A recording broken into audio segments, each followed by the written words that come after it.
nanonood si Senador De La Rosa ngayon at yung abogado niya, ang sasabihin ko sa kanilang dalawa, I told you so. Sinabi ko na sa inyo na hindi din na yan, mga pinail nyo yan. Kasi mali ang pinail nyo. Hindi dapat certiorari, writ of amparo, at TRO, injunction. Dapat kako, i-file nyo ay habeas corpus. Ayan, Atty. Sal.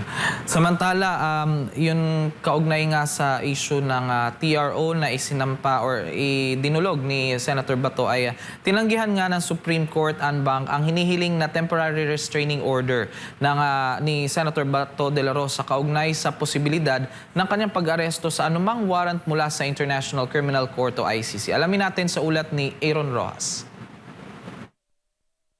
Sa isang special session ngayong May 20, nagdesisyon ng Korte Suprema sa botong 9 ang pabor, 5 ang hindi at 1 ang nag-abstain na ibasura ang petisyon ni Senador Ronald Bato de la Rosa para sa Temporary Restraining Order o TRO o status quo anti-order. Batay sa inilabas na press briefer ng Office of the Spokesperson ng Supreme Court, hiniling ni De La Rosa sa mataas na hukuman na pigilan ang iba't ibang ahensya ng gobyerno kabilang ang Department of Justice, Department of the Interior and Local Government, Philippine National Police, National Bureau of Investigation, Bureau of Immigration, Armed Forces of the Philippines at Criminal Investigation and Detection Group sa pagpapatupad ng anumang pag-aresto laban sa kanya.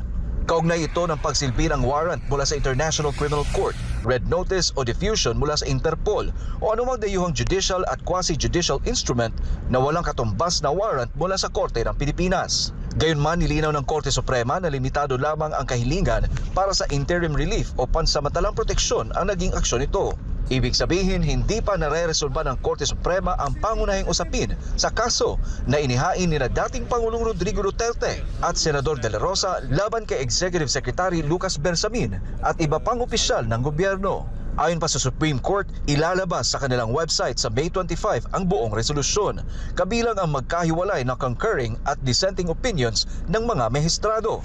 Samantala, nananatiling nakabinbin ang pagdinig sa pangunahing argumento ng magkaibang panig kung may jurisdiction nga ba o wala ang ICC at Interpol sa Pilipinas kaugnay ng pag-aresto kay dating Pangulong Rodrigo Duterte. Sa ngayon, wala pang inilabas na pahayag ang kampo ni Senador De La Rosa kaugnay ng naging desisyon ng Korte Suprema. Para sa Diyos at sa Pilipinas kung mahal, Aaron Rojas, SMNI News. Yan po, Atty. Sal. Ano po masasabi niyo sa pagkakatanggi ng Korte Suprema sa TRO na isinampa or idinulog nila Senator Bato? Kung nanonood si Senador De La Rosa ngayon at yung abogado niya, ang sasabihin ko sa kanilang dalawa, I told you so. Sinabi ko na sa inyo na hindi din na yan, mga pinail nyo yan. Kasi mali ang pinail nyo. Hindi dapat certiorari, writ of amparo, at TRO, injunction. Dapat kako, i-file nyo ay habeas corpus. Sabi ko doon sa abogado, nagkamali ka na nung pinag-file ka ng certiorari para kay Presidente Duterte, kaya nadala yan sa hig. Habeas corpus dapat ang inihain mo. Nagkamali ka na, ngayon nagkakamali ka na naman. Hindi kayo nakikinig eh. Kasi ang problema, bira lang kayo ng bira na hindi nyo pinag-aaralang mabuti. Kaya nasisemplang. Kung nag-file ba kayo ng habeas corpus, di tapos na yan that very day, na-resolve na ng Korte Suprema yon. Hindi mo kailangan ng TRO na doon sa habeas corpus. Kasi ipapatawag na si Bato, patatawag ng NBI. Tatanungin, bakit mo inaaresto yan? Ba't ginugulo mo? Bakit mo nire-restrict ang movement yan? Kasi po may warrant of arrest. Warrant of arrest galing saan? Galing sa ICC. Bakit? Meron bang kapangyarihan yan? Di-discuss. Kumaga doon mismo sa araw na yon, magkakaroon na ng diskusyon. Mariresolve na kagad. Bibigyan ko ba ito ng writ o hindi? Kung nabigyan, di okay na. Tapos na kagad ang kontrobersya. Hindi na siya ma-aresto. Dahil sasabihin ng Supreme Court, bibigyan kaya, mali kayo dyan. Wala, hindi nila sinunod eh. Kaya yan ang problema eh. Kaya ang payo natin sa mga abogado, lalo na yung kulang kayo sa karanasan, para lang magkaroon kayo ng publicity, bira kayo ng bira. Merong isang bagong abogado na gusto rin mag-senador. Kaya nasemplang siya ng mga ordinaryong mga reporter lang. Dahil hindi niya may paliwanag ang sarili niya doon sa mga petition na pinahin nila. Yan ang sinasabi natin, maging maingat kayo. Kaya tuloy nagkaka-loko-loko na rin yung hanay ninyo dahil dyan eh. Kung ingatan yung mabuti, mag-aral muna kayo ng gusto bago kayo gumawa ng mga hakbangin. Yung publisidad, makukuha niyo yan sa tamang mga galaw. Magkakaroon nga ng publisidad. Kaya lang yan, ang trending, masama ang ginawa ninyo. Yan.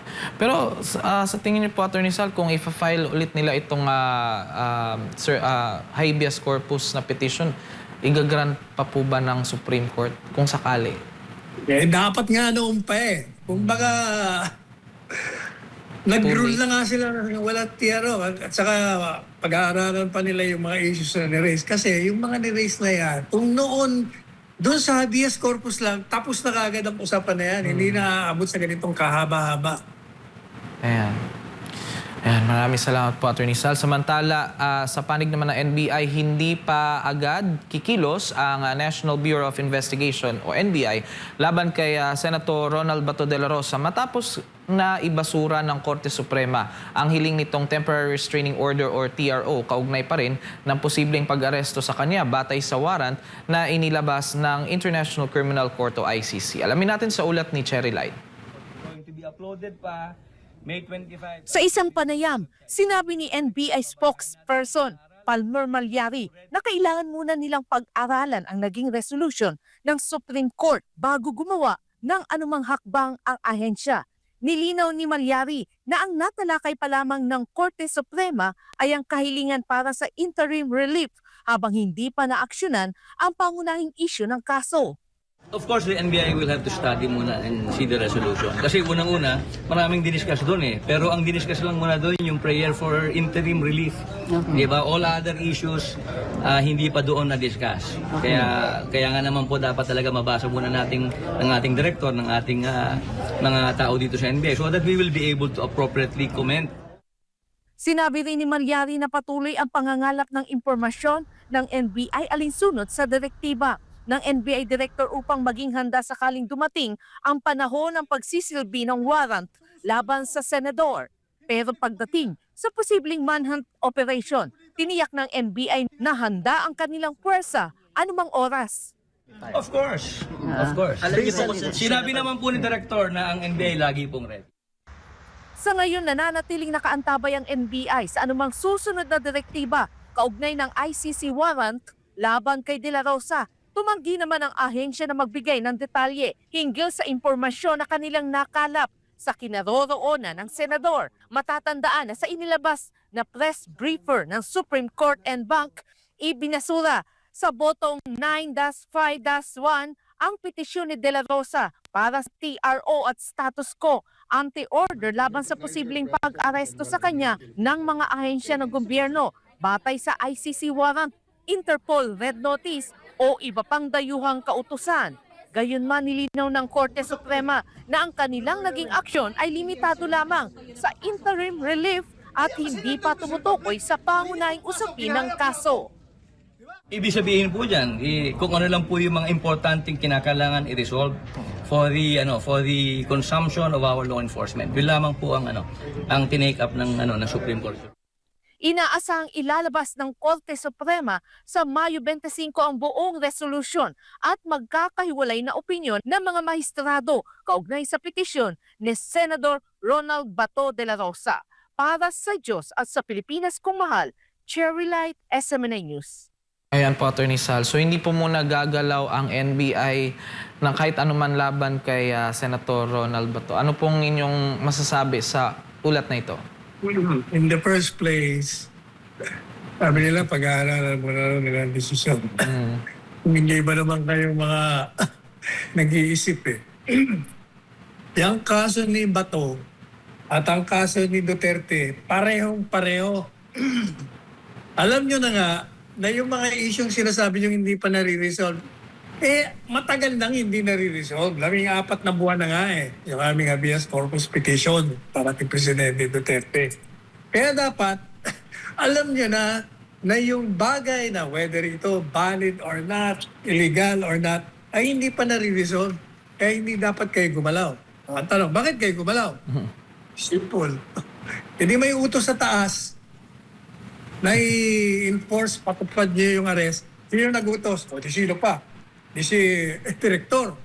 Sino naman ang nag-utos kay Direktor? O sino pa? Di yung Secretary of Justice. Sino nag-utos sa Secretary of Justice? O di si Marcos Jr., ang Presidente. Dahil hindi gagalaw ang anumang law enforcement agency sa isang masela na bagay na kontrobersya na nakabimbin pa sa Korte Suprema nang walang basbas ang Presidente. Kaya yung mga pinag-uusapan yung mga side issues, wala lahat yun. Ang punot dulo ng kaguluhan na yan ay ang pagpapatupad ng warrant of arrest na galing sa ICC at hindi yan may papatupad ng NBI kung walang basbas ang palasyo. That's the long and short of it. Ayan.